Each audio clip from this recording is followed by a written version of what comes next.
जुगति सुनत रावण मुस्काई, मूढ़ सिखी ही कह बहुत झुटाई। बाली न कबहु गाल असमारा, मिली तबस ने ते भयसी लबारा। साचेऊ मैं लबार भुज बीहा, जौना उपायऊ तब दस जीहा। समुझी राम प्रताप कवि कोपा, सभा माज पन करि पद रूपा। इंद्रजीत आदिक बलवाना, हर्षि उठे जह तह भट नाना। झपटहि करी बल विपुल उपाई, बदना टरई बैठई सिरुनाई। नमस्कार व्यूअर्स, और आप सब लोग कैसे हैं? आशा करती हूँ आप सब लोग अच्छे होंगे, स्वस्थ होंगे और मेरा रामचरितमानस का पाठ अवश्य देख रहे होंगे। तो सबसे पहले हम जान लेते हैं कि कल तक हमने कहाँ तक पढ़ा था और आप लोगों ने कहाँ तक जाना था। तो सबसे पहले ये अंगद जी कह रहे हैं, अरे स्त्री के चोर, अरे कुमार्ग पर चलने वाले, अरे दुष्ट, पाप की राशि, मंदबुद्धि और कामी, तू संधि बात में क्या दुर्वचन बक रहा है? अरे दुष्ट राक्षस, तू काल के वश हो गया है। इसका फल तू आगे वानर और भालुओं के चपेटे में लगने पर पावेगा। राम मनुष्य है ऐसा वचन बोलते ही अरे अभिमानी, तेरी जीभ नहीं गिर पड़ती। इसमें संदेह नहीं है कि तेरी जीभें अकेले नहीं वरन सिरों के साथ रणभूमि में ही गिरेंगी।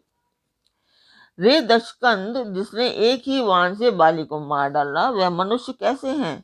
अरे कुजाति, अरे जड़, 20 आंखें होने पर भी तू अंधा है। तेरे जन्म को धिक्कार है।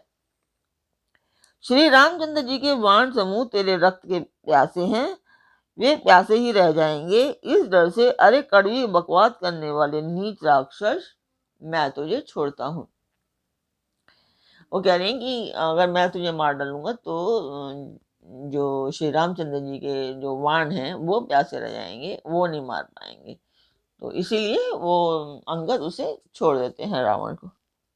मैं तेरी जीभ दांत तोड़ने में समर्थ हूँ, पर क्या करूं, श्री रघुनाथ जी ने मुझे आज्ञा नहीं दी है। ऐसा क्रोध आता है कि तेरे 10 मुंह को तोड़ डालूं और लंका को पकड़कर समुद्र में डुबा दूं। तेरी लंका घूरर के फल के समान है, तुम सब कीड़े उसके अंदर अज्ञानवश निडर होकर बस रहे हो। मैं बंदर हूँ, मुझे इस फल को खाते क्या देर लगेगी, पर उदार कृपालु श्री रामचंद्र जी ने वैसी आज्ञा मुझे नहीं दी है। तो हमने यहाँ तक जाना था कल तक, और अभी हम जान लेते हैं कि इस पाठ को करने का उद्देश्य। ये एक शुभ कार्य है और इस शुभ कार्य में मैं आप लोगों का सहयोग चाहती हूँ और चाहती हूँ कि आप लोग मेरे पाठ को बहुत सारा प्यार दें, सभी का, और बड़ों का छोटों का सभी का प्यार मिले और सभी लोग रामचरितमानस सुने और श्री रामचंद्र जी का आशीर्वाद पाएं। श्री रामायण पढ़ने से और सुनने से दोनों से राम जी का आशीर्वाद मिलता है। तो राम जी का शिव जी ने ये कथा सुनाई थी और कहा था इसको, तो वही शिव जी का भी आशीर्वाद मिलता है इसको रामचरितमानस को सुनने से। तो यही है, मैं यही चाहूँगी कि सभी लोग सुने। और ऐसा नहीं है कि मैं इसके, ये शास्त्र की बात है, ये रामचरितमानस की बात है, ये जो लिखा हुआ है इसमें मैं वही बता रही हूँ।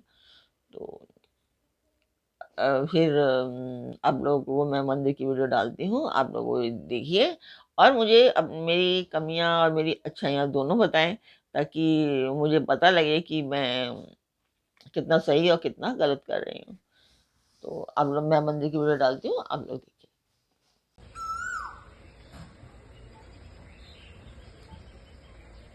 तो मंदिर की वीडियो आपने देखी, आपको कैसी लगी कमेंट बॉक्स में अवश्य बताएं और मेरे पार्ट का भी बताएं कि आपको पार्ट कैसा लगता है, कितनी अच्छाई है इसमें और कुछ कमियां हैं उसमें, जो भी हैं वो भी आप मुझे बता सकते हैं।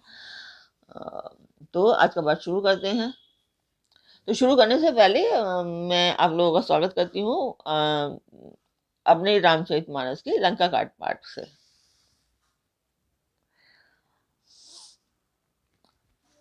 जुगति सुनत रावण मुस्काई, मूढ़ सिकी ही कह बहुत झुटाई। बाली ना कबहु गाल असमारा, मिली तपसिन तय भय सी उलवारा। अंगद की युक्ति सुनकर रावण मुस्कुराया और बोला, अरे मूर्ख, बहुत झूठ बोलना तूने कहाँ से सीखा। बाली ने तो ऐसा कभी गाल नहीं मारा। जान पड़ता है तू तपस्वियों से मिलकर लबार हो गया है। साचे हूँ मैं लबार भुज बीहा, जो न उपारे तब 10 जीहा।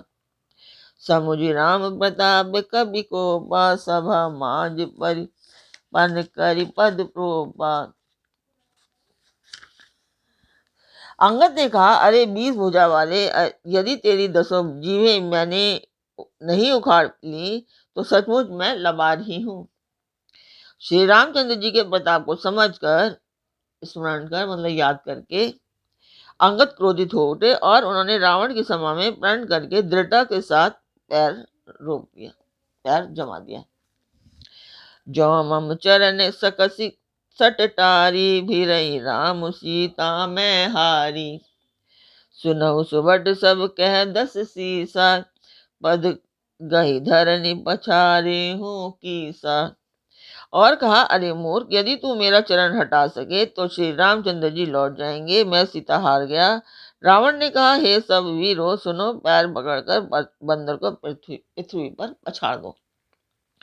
इंद्रजीत आदिक बलवाना, हर्षि उठे जह तह भट नाना। झपटई करी बल विपुल उपाई, बद न टरई बैठई सिरुनाई। इंद्रजीत आदि अनेकों बलवान योद्धा जहां तहां से हर्षित होकर उठे। वे पूरे बल के साथ बहुत से उपाय करके झपटते हैं, पर पैर टलता नहीं। तब सिर नीचा करके फिर अपने अपने स्थान पर जा बैठते हैं। पुनि उठ झपटहि सुर अब अराती, टरई न खीस चरण एहि भांति। पुरुष कुजोगी जिमि उर्गारी, मोह बिटप नहीं सकहि उपारी। काकभूषण जी कहते हैं, वे देवताओं के शत्रु राक्षस फिर उठकर झपटते हैं, परंतु हे सर्पों के शत्रु गरुड़ जी, अंगद का चरण उनसे वैसे ही नहीं टलता जैसे कुयोगी विषयी पुरुष मोहरूपी वृक्ष को नहीं उखाड़ सकते। कोट ने मेघनाथ समसुबट उठे हर्षाई, झपटई टरे न कभी चरण पुनि बैठई सिर नाई। करोड़ों वीर योद्धा जो बल में मेघनाथ के समान थे हर्षित होकर उठे। वे बार बार झपटते हैं, पर वानर का चरण नहीं उठता। तब लज्जा के मारे सिर नवाकर बैठ जाते हैं। भूमि न छाड़त कभी चरण, देखत रिबु मद भाग। कोटि विवृत ते संत कर, मन जिमि नीति न त्याग। जैसे करोड़ों विघ्न आने पर भी संत का मन नीति को नहीं छोड़ता, वैसे ही बानर का चरण पृथ्वी को नहीं छोड़ता। यह देखकर शत्रु का मद दूर हो गया। शत्रु मतलब रावण का मद दूर हो गया, वहम दूर हो गया। कपि बल देख सकल ही हारे, उठा आपू कपि कै पर चारे। गहत चरण कै बालिक कुमारा, मम बद गए ना तोर उबारा। अंगद का बल देखकर सब हृदय में हार गए। तब अंगद के ललकारने पर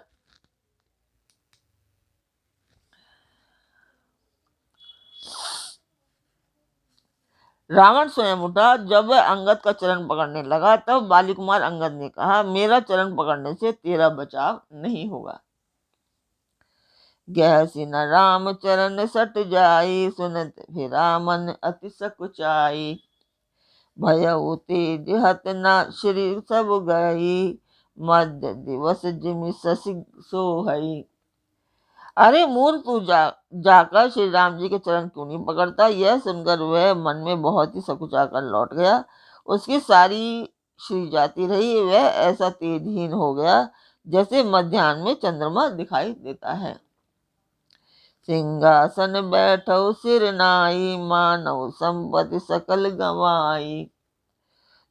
जगदामता प्राणपति रामा, तास विमुख किमिल्ले विश्रामा। वह सिर नीचा करके सिंहासन पर जा बैठा, मानो सारी संपत्ति गंवाकर बैठा हो। श्री रामचंद्र जी जगत भर के आत्मा और प्राणों के स्वामी हैं, उनसे विमुख रहने वाला शांति कैसे पा सकता है। उमा राम की भुकट विलासा होय, होय विसव पुनि पावई नासा। तृण ते कुलिस कुलिस तृण करई, दासु दून बन कहो किम टरई।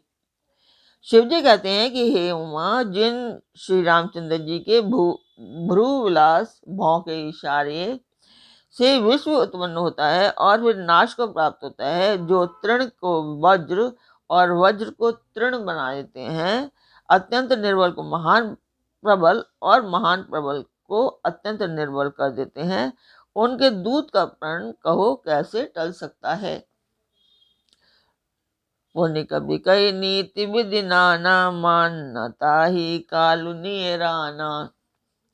रिपु मधुमति प्रभु सुजसु सुनायो, यह कहीं चले बाली नृप जायो।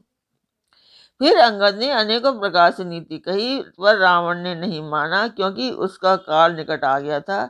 शत्रु के गर्व को चूर करके अंगद ने उसका प्रभु श्री रामचंद्र जी का सुजस सुनाया, और फिर वह राजा बाली का पुत्र यह कहकर चल दिया। हाथों न खेत खेलाई खिलाई, तो ही अभय का करो बढ़ाई। प्रथम ही तासु तयन कपि मारा, सो सुनि रावण भयउ दुखारा।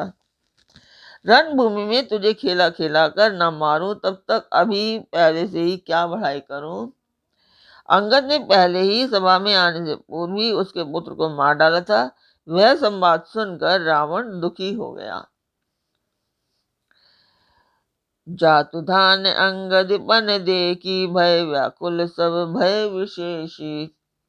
अंगद का प्रण सफल देखकर सब राक्षस भय से अत्यंत ही व्याकुल हो गए। रिपुबल धर्षि हर्षि कवि बाली तने बल पुंज, पुलक शरीर नयन जल गए राम बद कंज। शत्रु के बल का मर्दन कर बल की राशि बाली पुत्र अंगद जी ने हर्षित होकर आकर श्री रामचंद्र जी के चरण कमल पकड़ लिए। उनका शरीर पुलकित है और नेत्रों में आनंद अश्रुओं का जल भरा है। सांझ जानी दस कंदर भवन गयो बिल खाई, मंदोदरी रावण ही बहुरी कहा समुझाई। संध्या हो गई जानकर दक्षग्रीव बिलखता हुआ उदास होकर महल में गया। मंदोदरी ने रावण को समझाकर फिर से कहा, कंत समुझी मन तजहु कुमति ही, सो न समर तुम ही रघुपति ही। रामानुज लघु रेख खचाई, सो नहीं नाघेउ असिस मनुसाई। हे कांत, मन में समझकर विचार कर कुबुद्धि को छोड़ दो। आज से और श्री रघुनाथ जी से युद्ध शोभा नहीं देता। उनके छोटे भाई ने एक जरा सी भी रेखा खींच दी थी, उसे भी आप नहीं लांघ सके। ऐसा तो आपका पुरुषत्व है। ये तुम्हें ताही जितब संग्रामा, जाके दूत के लिए कामा। कौतुक सिंधु नागी तब लंका, आयऊ कवि केहरी असंका। हे प्रियतम, आप उन्हें संग्राम में जीत पाएंगे जिनके दूत का ऐसा काम है। खेल से ही समुद्र लांघकर यह वह बानरों में सिंह आपकी लंका में निर्भय चला गया। रखवारे हति विपन उजारा, देखत तो ही अच्युत ही मारा। जारी सकल पुर कीने सी छारा, कहाँ रहा बल गर्व तुम्हारा। रखवालों को मारकर उसने अशोकवन उजाड़ डाला। आपके देखते देखते उसने अक्षय कुमार को मार डाला और संपूर्ण नगर को जलाकर राख कर दिया। उस समय आपके बल का गर्व कहाँ चला गया था। अब पति मृषा गाल जनि मारहु, मोर कहा कछु हृदय विचारहु। पति रघुपति निर्भय जनि मनहु, अग जगन्नाथ अतुल बल जनहु। अब हे स्वामी, झूठ व्यर्थ गाल न मारिए, ढींग न हाँकिए, मेरे कहने पर हृदय में कुछ विचार कीजिए। हे पति, आप श्री रघुनाथ जी को राजा मत समझिए, बल्कि अंग जगन्नाथ, चराचर के स्वामी और अतुलनीय बलवान जानिए। बाण प्रताप जान मारीचा, तासु कहा नहीं माने ही नीचा। जनक सभा अगणित भूपाला, रहे तुम हो बल अतुल विशाला। श्री राम जी के बाण का प्रताप तो नीच मारिच भी जानता था, परंतु आपने उसका कहना भी नहीं माना। जनक की सभा में अगणित राजा गण थे, वहां विशाल और अतुलनीय बल वाले आप भी थे। तो आज का पाठ मैं यहीं पर पूर्ण करती हूँ। कल फिर मिलेंगे एक नए पाठ में। तब तक आप मेरा चैनल सब्सक्राइब कीजिए, लाइक कीजिए और शेयर कीजिए। और कल फिर मिलते हैं एक नए पाठ में, एक नई उमंग, एक नई तरंग के साथ। तब तक के लिए नमस्कार।